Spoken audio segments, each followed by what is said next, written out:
जसे अमोल कोल्हे राष्ट्रवादी काँग्रेसमध्ये आले तसं ते म्हणायला लागले लावारिस कार्ड त्यांचे काय म्हणायला लागले नाही अमोल कोल्हेना म्हणायला लागले फितूर झाले बरं फितूर झाले आणि अब्दुल सत्तार शिवसेनेत आले तर मावळा आला आमचा नाचला तर नाच्या तुमचा नाचला तर बालगंधर्व हा रे पठ्या बोललं पाहिजे राव हे बघा तुम्ही आता जर बोलले नाही तर तुमची तिसरी पिढी म्हणेल आमचे बापजादे मुके बहिरे होते म्हणून आमच्यावर गुलामी आली इतिहास लिहिला जाईल तुमचं लक्षात ठेवा या सिन्नर विधानसभा मतदारसंघाचा इतिहास लिहिला जाईल की एकीकडे भाजप सेनेचं वारं सुरू असताना एकीकडे पैशाचा माज असताना दुसरीकडे विकास पुरुषाला निवडून देत असताना आम्ही पवार साहेबांना सुद्धा बळ दिला हा इतिहास लिहिला जाईल तुमचा इतिहास संघर्षासोबत असेल आणि संघर्षाचं दुसरं नाव पवार साहेब आहे लक्षात ठेवा या देशातली सर्वात मोठी कर्जमाफी कोणी दिली आजपर्यंत 3 कर्जमाफ्या पवार साहेबांच्या पूर्वी 2 कर्जमाफ्या झालेल्या आहेत तुमच्या माहितीसाठी सांगतो पहिली कर्जमाफी जगद्गुरु संत तुकाराम महाराज ज्यांनी इंद्रायणीमध्ये शेतकऱ्यांचं कर्ज बुडून शेतकऱ्यांचं कर्जरोखे बुडून शेतकऱ्यांचं कर्ज माफ केलं दुसरी कर्जमाफी रायगडावर राज्याभिषेक झाल्यानंतर देणारे छत्रपती शिवाजी महाराज आणि तुकाराम महाराज आणि शिवाजी राजानंतर जाणता राजा शेतकऱ्याचा पवार साहेबांनी तिसरी कर्जमाफी दिली 2007 ला 71,000 करोड रुपयाची कर्जमाफी देणारे आदरणीय पवार साहेब हे तिसरे एकमेव जाणते राजे आहेत म्हणून आम्ही त्यांना जाणता राजा म्हणतो आणि आता काल महाराष्ट्राचे मुख्यमंत्री म्हणतात राष्ट्रपिता नरेंद्र मोदी आता राष्ट्रपिता कोणाला म्हणतात महात्मा फुलेंना महात्मा गांधींना राष्ट्रपिता महात्मा फुले राष्ट्रमाता सावित्रीबाई फुले राष्ट्रपिता महात्मा गांधी राष्ट्रमाता कस्तुरबा गांधी राष्ट्रपिता नरेंद्र मोदी आणि राष्ट्रमाता याचं उत्तरच नाही ना मलाही माहित नाही काय बोलतील काय नेम नाही त्यांचा अख्खा वाभाळा काढला तिकडे देशाचं पुलवामा हल्ला घडवून लोकसभा काबीज केल्या आणि आता विधानसभेच्या वेळी पण राष्ट्रवादी काँग्रेस पक्षाच्या छोट्या छोट्या तोफा का असोत कोकाटे साहेब आमच्यासारख्या छोट्या तोफांची सुद्धा बीजेपी आणि सेनेला धास्ती घ्यावी लागली लक्षात ठेवा आम्ही छोटे आहोत यापूर्वी कधी राष्ट्रवादीच्या स्टेजवर माझ्यासारखा चेहरा तुम्हाला दिसला नसेल दिसला का हा काळा सावळा चेहरा हा फक्त भुजबळ साहेबांनीच इथं आणला भुजबळ साहेबांनी मला नाशिकला ऐकलं होतं महात्मा फुले जयंतीला आणि मग अजितदादांची भेट झाली आणि पवार साहेबांनी ग्रीन सिग्नल दिला आणि सांगितलं साहेब ही अख्खी पेशवाई गाडीपर्यंत शांत बसणार नाही आमची दुसरी कोणतीच रिक्वायरमेंट तुमच्याकडे नाही कुठलीच नाही मी राष्ट्रवादी पक्षाकडे कोणतीच रिक्वायरमेंट केलेली नाही आणि करणार पण नाही काहीच नाही मागितलं काही मागणार पण नाही मी एका शेतकऱ्याचा मुलगा आहे पण ज्या 16,000 शेतकऱ्या झाल्या ज्या माझ्या बापाला तुम्ही फाशी घ्यायला भाग पाडलं पेशव्यांनो माझ्या छत्रपती शिवाजी राजांच्या आईचा अपमान करणाऱ्या एका शिवशाहिराला तथाकथित तुम्ही पुरस्कार दिला 2014 ला हे पाप जर तुम्हाला मातीत काढायचं असेल तर तुम्हाला पवार साहेबांना बळ द्यावं लागेल नाही तर पुढचे 5 वर्षे महाराष्ट्र विकून खातील लक्षात ठेवा यांच्या चौकशा व्हायला पाहिजे सुधीर मुनगंटीवाराचं घर किती रुपयाचं आहे 500 कोटीचं घर आहे किती रुपयाचं सुधीर मुनगंटीवारांचं झाडाला एसी आहे झाडाला चंद्रपूरला जरा जाऊन बघा हा पैसा आला कुठून तुमच्याकडे तिकीट वाटतात नाही कसे वाटले बीजेपीने वाटले तिकीट पहिलं तुम्हाला कुठली मुलगी आवडली तर मला दाखवा मी तिला घरातून उचलून आणतो म्हणणाऱ्या रावणाला त्याचं नाव राम कदम एवढा भाव देतो तुरीला तरी रडतात साले म्हणणाऱ्या दानवेंच्या मुलाला तिकीट दिलं बावनकुळेचं कापलं काही दोष नव्हता बिचाराचा विनोद तावडेचा तर तो मोठू पतलूच करून टाकला विनोद तावडे हातात कटोरा घेऊन तिथं पूर परिस्थितीत हातात कटोरा घेऊन तेरे द्वार खडा भगवान भगत भर दे बरोबर म्हटलं कोकाटे साहेब तुम्ही की हे बघा कसे पेशवे बदमाश आहेत गोपीनाथराव मुंडे जिवंत असते ना फडणवीस नावाचा माणूस महाराष्ट्राचा मुख्यमंत्री झाला नसता लक्षात ठेवा यांनी सर्व मित्र पक्ष संपवलेले आहेत जानकरांना संपवलं की नाही जागा दिल्या कमी जागा दिल्या संपवलं आरपीआयचे आमचे नेते आठवले साहेब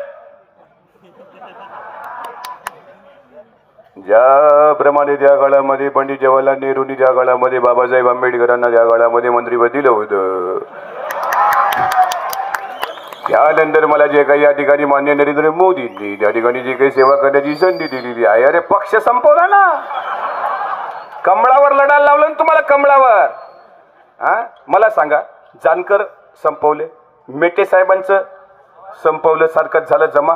त्यानंतर आरपीआयचे घटक सर्व संपवले. काल नारायण राणे साहेबांचा पक्ष,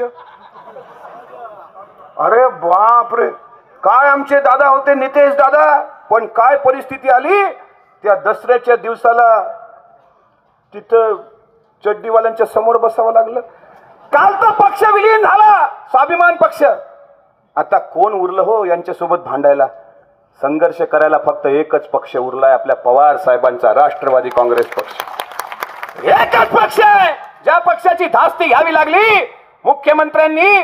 त्यांना माहित आहे, महाजनादेश यात्रेमध्ये फिरलो तर लोकांनी कडकनाथ कोंबड्या मारल्या, कोणी अंडे फेकून मारले, कोणी शेतकऱ्याच्या मुलीनं शाई फेकून मारली. आता जर महाराष्ट्रात फिरलो आणि तिकडे कोल्हापूर, सांगली, साताऱ्याला जर गेलो तर मात्र आपली काही खैर नाही. म्हणून त्यांनी या तिघांना बोलावलं. हे आले तिघ, मोदी, अमित शाह आणि योगी आदित्यनाथ. आम्ही छोट्या तोफा, त्या विरुद्ध या मोठ्या तोफा. पण ते इथे येऊन काय बोलणार आहेत मला सांगा? त्यांना ते मंदिर मंदिर, आता मंदिराची गरज तर याला असायला पाहिजे योगी आदित्यनाथला, कारण उत्तर प्रदेश मध्ये अयोध्या आहे. मंदिराची गरज आमच्या उद्धव साहेबांना. उद्धव साहेब, माझा एक प्रश्न आहे. समजा राम मंदिराचा निकाल लागला आज आणि राम मंदिराची घोषणा झाली, लक्ष देऊन ऐका. चला राम मंदिर बनणार असा निकाल लागला असं ग्राह्य धरू. उद्धव साहेबांना माझा प्रश्न, एवढा तुम्ही जीवाचा आटापिटा करून राम मंदिर, माझा शिवसैनिक, पहिली वीट रचणार, मला ते हवंय, बरं ठीक आहे, झालं मंदिर. हा चला, जसं 370 झालं तसं मंदिर झालं. बरं, पुजारी कोणत्यात? वीट रचायला आपले, अयोध्येला मरायला आपले, कारसेवक आपले, मंदिर बांधायचं आपण, विटा लावायच्या आपण, तिथला गवंडी आपला, तिथं दान देता आपला. आणि पुजारी, पुजारी व्हायचा चान्स आहे का? कारण हे बघा, अयोध्येच्या मंत्र्याच्या पुजाऱ्याचं पद म्हणजे कॅबिनेट मंत्र्याचा दर्जा असन त्या पदाला. मग मला ओबीसीला नको का? मी चालत नाही का तुम्हाला? मला संस्कृत येते बरं, माझ्यात काही फॉल्ट नाही. मला काल एकाने फोन केला, तो म्हणाला तुमच्यावर शिवसेनेचं लय लक्ष आहे. म्हटलं हे बघ गड्या, मी तर दारू तर काही पेत नाही, मांस मच्छी खात नाही, कारण मी वारकरी आहे. आणि गिरीश महाजन सारखे आपल्याला काही छंद नाही. म्हणजे पैसे वाट, म्हणजे बाकीचे दुसरे खोटं बोलायचं, हा दुसरा हे नाही करायचं. लक्ष काय ठेवता? आमच्या रामचाच कॅमेरा तुमच्यावर आहे, तुम्ही नाही लक्ष ठेवायचं. नाद नाही करायचा, पवार साहेबांच्या कार्यकर्त्यांचा लक्षात ठेवा. निरोप आलाय, जाऊ द्या ना घरी, आता वेळ झाला. हा ते संजय कदम आहेत, आमदार निफाडचे, ज्यांचा मी ऑडिओ ऐकवला. अनिल कदम चुकलं बाबा, चुकलं, sorry to say sorry. Anil Kadam, पण कदम आहे, कदम तर आहे ना, आडनाव तर आहे ना. एक राम कदम, एक अनिल कदम. कदम कदम बढ़ाए जा, खुशी के गीत गाए जा. 5 वर्षात, आता येणाऱ्या काळात त्या चुका करू नका. राम मंदिर जरी झालं, चला ठीक आहे, थँक्यू म्हणा उद्धव साहेबांना फॅक्स करून, पण पुढं तुमचं लक्ष विचलित होऊ देऊ नका. मंदिर कितीही झालं तरी पुजारी आपल्याला होता येत नाही. मराठा समाजाला यांनी शूद्र म्हणलं, ओबीसी यांना चालत नाही, माळी चालत नाही, तेली चालत नाही, आदिवासी चालत नाही, मातंग चालत नाही, पुजारी यांचाच. मरायचं आम्ही. शिवसेना वाढवली भुजबळ साहेबांनी, वाढवली ना. भुजबळ साहेब होते म्हणून शिवसेना वाढली, आनंद दिघे साहेब होते म्हणून शिवसेना वाढली. आणि सत्तेत आल्यानंतर जोशी साहेब झाले. हे असं करू नका. 5 वर्ष तुम्ही जे भोगलं, या महाराष्ट्राच्या इतिहासामध्ये पहिला असा मुख्यमंत्री म्हणून शिक्कामोर्तब होणार फडणवीस साहेबांच्या नावाने की 5 वर्षात सर्वात जास्त मोर्चे याच मुख्यमंत्र्यांच्या काळात, आरक्षणाचे मोर्चे याच मुख्यमंत्र्यांच्या काळात, शेतकऱ्याच्या आत्महत्या याच मुख्यमंत्र्यांच्या काळात, आमच्या एसटी कर्मचाऱ्यावर उपासमारीची पारी आणली याच मुख्यमंत्र्यांनी. रोजगार बंद पडले, एमआयडीसी बंद पडल्या, कारखाने बंद पडले, वडापाव 15 रुपयाला आणि जेवण 10 रुपयाला. बरं समजा थालीत जेवण दिलं तर 10 रुपयात काय देतील? 2 आलूच्या फोडी, थोडासा नैवेद्य आणि पिंडाला ठेवतो तेवढा भात. एवढ्यानं भूक भागते का आमची? आमची भूक फार मोठी आहे. द्यायचं असेल आमच्या पोटाला नाही, आमच्या मेंदूला खुराक द्या. आमचं एज्युकेशन द्या, शिक्षण द्या. दाखवतो तुम्हाला दानत काय शेतकऱ्याच्या लेकराची. UPSC MPSC पास करून पुढे जाणारी आम्ही लेकर आहोत. शेतकऱ्याच्या पोटी कलेक्टर होणारी लेकर आहोत.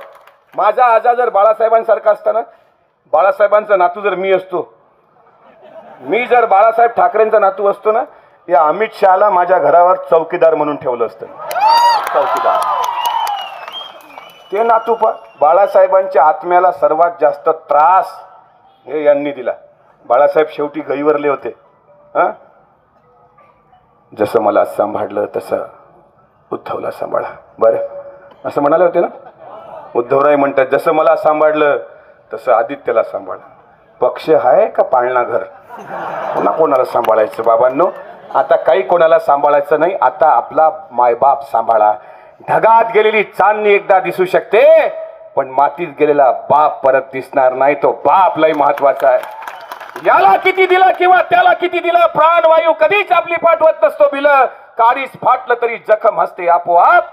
ज्याला रडता येत नाही त्याचं नाव बाप. म्हणून बाप is great man in the world. आणि हा बाप जगला पाहिजे, याच्या शेतमालाला भाव मिळाला पाहिजे. म्हणून मोदी आणि अमित शहाचा बाप जिवंत आहे. उसका नाम पवार साहेब. आणि हे सेना बीजेपी वाले कसे आहेत 2 मिनिटात सांगतो. ये हिटलर के साथी जनाजों के बराती, ये हिटलर के साथी जनाजों के बराती. पूछते नहीं इंसान को कौन है तू, पूछते हैं तेरा धर्म और तेरी जाति. इनकी सूरत तो पहचानो भाई, इनसे संभल के रहना रे भाई. कुछ दिल्ली में बैठे हैं भाई, भाई म्हणजे गुंडा. कुछ बंबई में बैठे हैं भाई, हम वोटिंग करते हैं भाई, वो सेटिंग करते हैं भाई.